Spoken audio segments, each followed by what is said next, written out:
Hi, I'm Fernando Pereira from UFMG, and today we will see an algorithm to find the chromatic number of a chordal graph in polynomial time. In other words, we shall discuss how to find the minimum number of colors necessary to color a chordal graph, and we will find this number in polynomial time. Central to this algorithm is the notion of a simplicial elimination ordering. A vertex is called simplicial if its neighborhood is a clique. That is, all the neighbors of the node are connected to each other. For instance, in this graph, the nodes B and D are simplicial because their neighbors form a clique. However, A and C are not simplicial because two of their neighbors, that is B and D, are not connected. A simplicial ordering is an ordering of the vertices of a graph with the following property. If we pick up any node in this ordering, say the ith node, then all the other nodes in the ordering that come before I form a clique. There is this theorem that says that a graph is chordal if and only if it contains a simplicial elimination ordering. This is a result from 1991. And why are simplicial orderings so important? They are important because if we apply greedy coloring in this ordering, then we obtain an optimal coloring. Here you have an algorithm that applies greedy coloring on a simplicial elimination ordering. I will be calling this ordering SEO for short. Instead of reading the algorithm over for you, I recommend you to stop the video and try to read it yourself. There are different algorithms to find SEOs. In this presentation, I shall use an algorithm called maximum cardinality search. Its code is given below. Again, I advise you to stop the video and read this code over. The idea is to assign counters to vertices. Every vertex starts with counter 0. To form the ordering, we remove the vertex with the highest counter.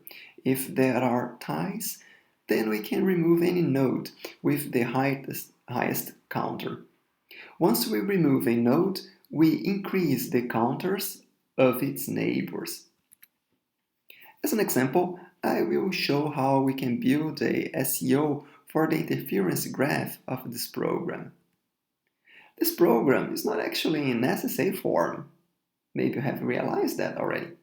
But its interference graph is still chordal. Indeed, the chance that we obtain a chordal graph out of the graph of a non-SSA form program is pretty high. It's about 95% from a study from 2005. So this is the interference graph of this example program.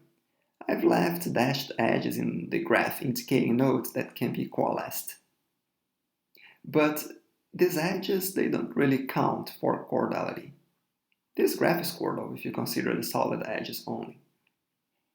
So we will run maximum cardinality search in this graph. We start by assigning 0 as the counter of every vertex. Then we must choose a vertex to remove. All the vertices have counters equal to 0. Hence, it does not really matter which vertex we pick up. Let's start with T7. I'm coloring it in red in the figure on the top. Then we increase the counters of its neighbors. After that, we have now 3 options to remove. We can pick up any of them. Let's choose R1. Again, we increase the counters of the neighbors, so now we are left with 2 options to remove. We pick R2, and now there is only one option to remove, and that's T1. And we keep going like this, removing nodes and increasing the counters of its neighbors. This figure shows the sequence of eliminations going from 1 to 5. In figure number 5, we have eliminated all the nodes, and that's it. We have a simplicial elimination ordering starting at T9 and ending at T1. Notice that the ordering goes backwards. You can check that the ordering for a SEO. Start eliminating T9. Its only neighbor is a click, by definition. Then R6, again, two neighbors that form a click. As you progress, you have a smaller graph. When you reach R1, for instance, only two neighbors are left, and they form a click. Now we color the SEO backwards.